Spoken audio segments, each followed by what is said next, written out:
Many people have a small photo of the Eiffel Tower on their phone. It waits quietly in their gallery next to coffee cups and sunsets. Some saw it on a short trip, some only saw it in a movie. The tower stands there in those photos, tall and calm, like it has always been part of Paris. But this famous tower was once hated by the people who lived under its shadow. They called it ugly. They asked the city to tear it down, and for a time, it was only meant to live for 20 years. If you have ever seen the Eiffel Tower in real life or in a photo, share your first thought about it, and leave a like or share if this story feels warm to you. In many cities, there is one object people use as a sign. It might be a tower, a bridge, or a statue. When they see it, they know where they are. Paris has the Eiffel Tower. It rises above the roofs like a quiet giant. It is in films, postcards, and phone wallpapers. It feels permanent, like it has always been there. But that is not true at all. For most of Paris's long life, the tower did not exist. And when it first appeared, people did not welcome it. This is not only a story about a tower, it is a story about people, fear, change, and the strange way beauty grows in the world. Long before the Eiffel Tower, the land where it stands looked very different. The area was called the Champ de Mars. The name came from the Roman god of war, Mars. It was a wide, open field. Soldiers trained there. Horses ran across the grass. The ground was flat and quiet. No iron, no lights, only dust, grass, and the sound of boots. If we go even further back to ancient times, the city itself looked nothing like modern Paris. It was a small settlement by the river Seine.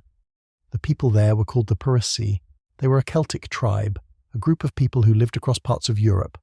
They built simple homes. They traded goods on the river. Life was slow and close to nature. Later the Romans arrived. They built roads, baths, and stone buildings. They called the city Lutetia. The name sounded strong and serious. But even then, there was no tall tower of iron. The tallest shapes were church towers. They reached toward the sky, not with metal, but with stone and faith. In the Middle Ages, Paris grew into a busy, crowded place. Narrow streets twisted like threads. Markets filled the air with smells of bread, cheese, and smoke. The Notre Dame Cathedral rose slowly over many years. Workers carried stones one by one. They used ropes, wood frames, and simple tools. It was hard, slow work. People in those times could not imagine a tower made of iron. Iron was heavy. It was for tools, swords, and gates, not for something tall and beautiful. Stone was the material of great buildings. Stone meant strength and tradition. Centuries passed. Kings came and went. Wars started and ended. Paris grew larger and louder. New bridges crossed the Seine. Grand buildings appeared. Wide streets replaced some of the old narrow ones. The city began to look more modern. Then came the 19th century. This was a time of machines, smoke, and new ideas. Trains moved across the land. Factories rose near rivers. While iron started to change the world, people used it to build bridges and train stations. It was strong and flexible. It could hold great weight. In Paris, large iron structures began to appear. One famous place was the train stations. Their roofs were made of iron and glass. Sunlight poured through the high ceilings. The spaces felt open and bright. Some people loved this new style. Others felt uneasy. They thought iron looked cold and strange. Around this time, the Champ de Mars was no longer just a field for soldiers. It became a place for big public events. The city held world fairs there. A world fair was a huge exhibition, a public show where countries displayed their best inventions, art, and machines. People came from all over the world. They walked through long halls and looked at new ideas. In 1889, Paris planned a very special world fair. It would celebrate 100 years since the French Revolution. That revolution changed the country. It removed the king and gave more power to the people. The anniversary felt big and meaningful. The city wanted a grand symbol for the event. So the organizers announced a competition. They asked engineers and designers to send ideas for a new structure. It should be tall. It should be modern. It should show the power of French science and industry. Many ideas arrived. Some were strange. Some were simple. But one design stood out. It was a tall tower made entirely of iron. It looked light, almost like lace, the delicate cloth with many small holes. The design came from the company of an engineer named Gustave Eiffel. Gustave Eiffel was not a man of loud words. He was calm and practical. He believed in iron. He had already built many bridges. One of his projects even helped build the inside frame of the Statue of Liberty in New York. He understood how metal could carry weight and resist wind. His team drew plans for a tower more than 300 meters tall. At that time, it would be the tallest man-made structure in the world. The shape was simple. 4 wide legs at the bottom. They curved inward as they rose. Then they met at a single point high above the city. To some people, the design felt exciting. It looked like the future. It looked like speed and progress. But to many others, it looked like a nightmare. Writers, artists, and architects began to protest. They signed letters to the city. They said the tower would ruin the beauty of Paris. They called it a giant black chimney. They said it would look like a skeleton made of metal. One group of famous artists wrote a public complaint. They said the tower would stand like a tragic lamppost. Tragic means full of sadness. They loved the old stone buildings. They loved the soft colours of the city. The idea of a huge iron tower felt like an attack on their culture. They feared that machines were taking over human life. Still, the city leaders approved Eiffel's design. Construction began in 1887. Workers arrived at the Champ de Mars. They brought iron pieces, tools, and machines. Each piece of iron was made in a factory. Then it was carried to the site. Workers joined the pieces with rivets. A rivet is a small metal pin. It holds 2 pieces together very tightly. More than 18,000 iron parts formed the tower. Over 2 million rivets held it in place. The workers climbed higher and higher each day. The structure slowly rose above the rooftops. At first, people came just to watch. Some stood far away. They whispered to each other. The tower looked strange. It did not look like a church. It did not look like a palace. It looked like something from another world. And yet, day after day, it kept growing. By the end of 1888, the tower already dominated the skyline. It cast long shadows over the city. Some people felt proud. Others felt uneasy. They wondered if Paris was losing part of its soul, its deep human spirit. Gustave Eiffel stayed calm through all of this. He trusted his work. He climbed the structure himself. He spoke with the workers. He checked the details. For him, the tower was not ugly. It was honest. It showed the true shape of the material. No decorations. No fake stone. Only iron, strength, and balance. In March 1889, the tower was finished.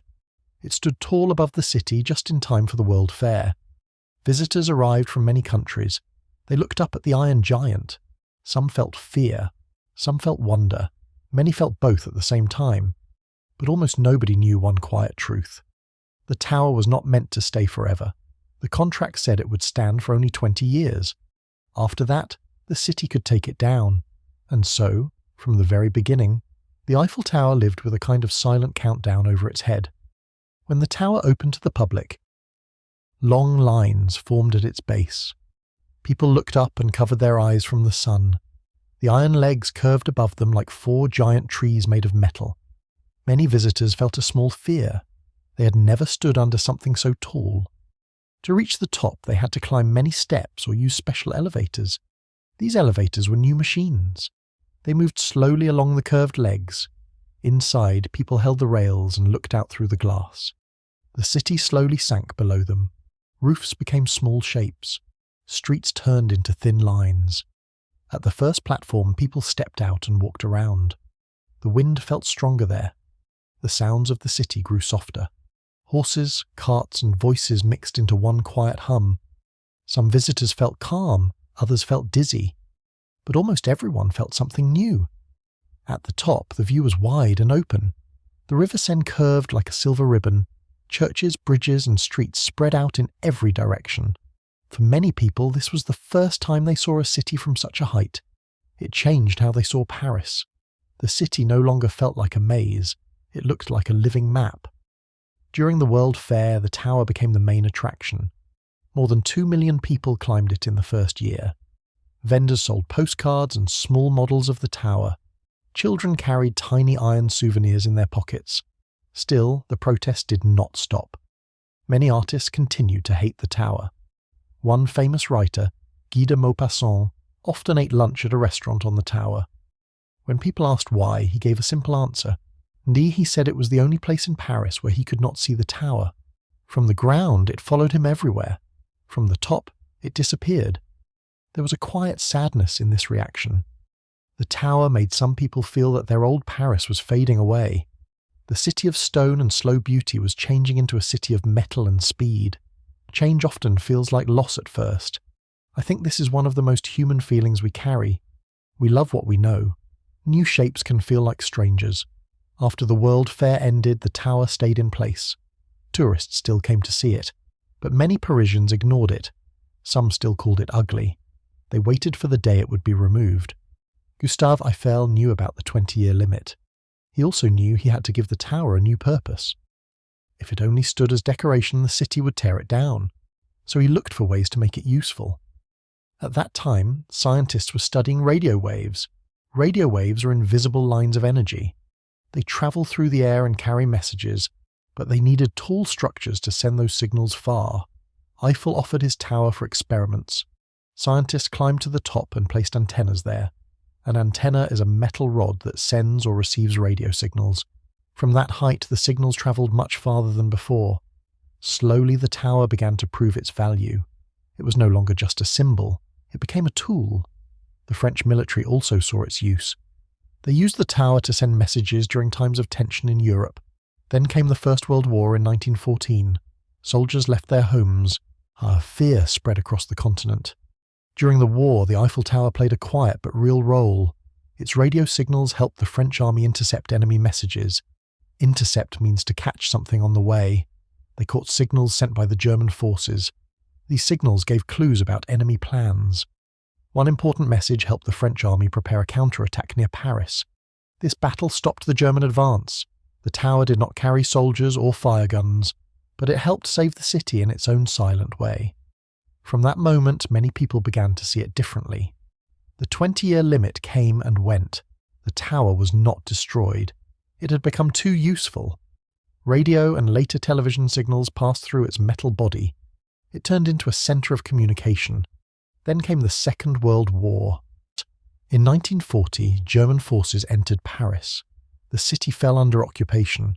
That means control by a foreign army. It was a dark time. French workers cut the cables of the tower's elevators. They did this so enemy soldiers could not easily climb to the top. The tower still stood tall, but the summit was hard to reach. There is a small story from this time. When Adolf Hitler visited Paris, he wanted to go to the top of the tower. But with the elevators not working, he chose not to climb the many steps, so he never reached the summit. Some people later said the tower refused to bow its head. For the people of Paris, the tower became a quiet symbol of hope. It still stood in the sky, just as before. Wars came and went, but the tower remained. Its presence felt steady, like a silent friend watching over the city. After the war, life slowly returned. Cafes opened again. Music came back to the streets. Tourists returned. People once again walked under the iron legs of the tower.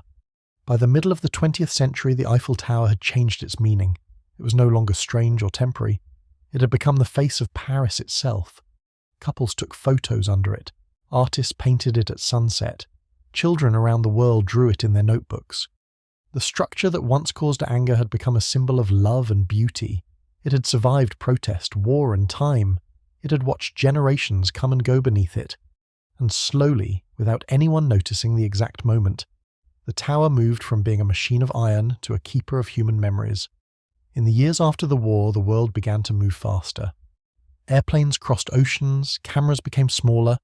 Travel, once rare and slow, started to feel normal for many people. And in this new moving world, the Eiffel Tower waited in the centre of Paris, just as it always had. Tourists arrived with suitcases and guidebooks. They stood under the iron legs and looked up. Some came from nearby countries. Others came from the other side of the planet. They spoke different languages, wore different clothes, and carried different dreams. But under the tower, they all did the same thing. They lifted their heads and stared at the sky. By the 1960s and 1970s, colour postcards of the tower filled small shops across Europe.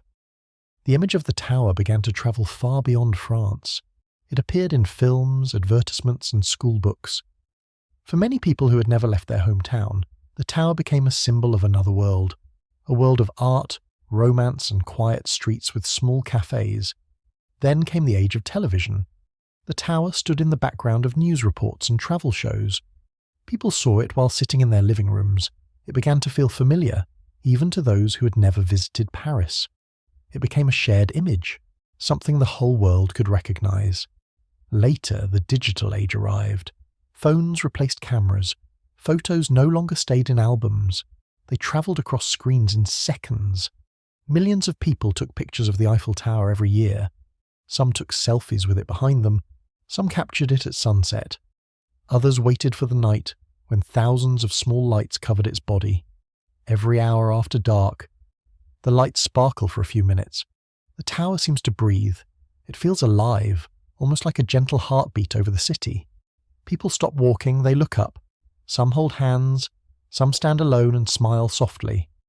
Dear listener, if you look closely at those people, you will see something quiet and beautiful. Each person brings a small story with them, a honeymoon, a first trip abroad, a reunion with an old friend, sometimes even a goodbye. The tower becomes a silent witness to these moments. I think this is one of the most touching things about human places. At first, they are just objects, stone, iron, or wood. But over time, they collect memories. They become containers for emotion. They hold laughter, tears, promises, and hopes. Today, more than 7 million people visit the Eiffel Tower each year. Elevators move up and down all day. Restaurants serve meals high above the city. Couples still take photos. Children still point at the sky and say, "Look how tall it is." The tower is no longer the tallest structure in the world. Many buildings now rise much higher. Some are made of glass. Some touch the clouds. But the Eiffel Tower still holds a special place in the human heart. Height is not the only thing that gives a structure meaning. Time, memory, and emotion also build its value. It is strange to remember that this beloved tower was once hated. Artists called it ugly. Citizens asked for its removal. It was only meant to live for 20 years, but it stayed. It found a purpose. It helped in war. It carried voices through the air, and slowly it became a part of daily life. Think about it for a moment. If the tower had been destroyed in 1909, Paris would look very different today. Millions of photos would never exist. Many memories would have no place to live. The skyline would feel emptier, even if people did not know why. Sometimes the things we resist the most become the things we love the most. Time softens sharp opinions. What once looked strange begins to feel normal, and what feels normal often becomes beautiful. Today, the tower still needs care. Workers repaint it every few years. They use many tons of paint. This keeps the iron safe from rust. Rust is the slow damage that happens when metal meets air and water. Without this care, the tower would weaken over time. So even now, the tower depends on human hands. It is not only a monument from the past, it is a living structure cared for day after day. Next time you see a photo of the Eiffel Tower, or maybe a small model in a shop, you might remember this story. You might think about the field of grass where soldiers once trained. You might think about the angry artists, the radio signals in wartime, and the millions of quiet moments under its shadow. And perhaps, for a second, the tower will no longer feel like just a tourist place. It will feel like a long, quiet story made of iron, time, and human hearts.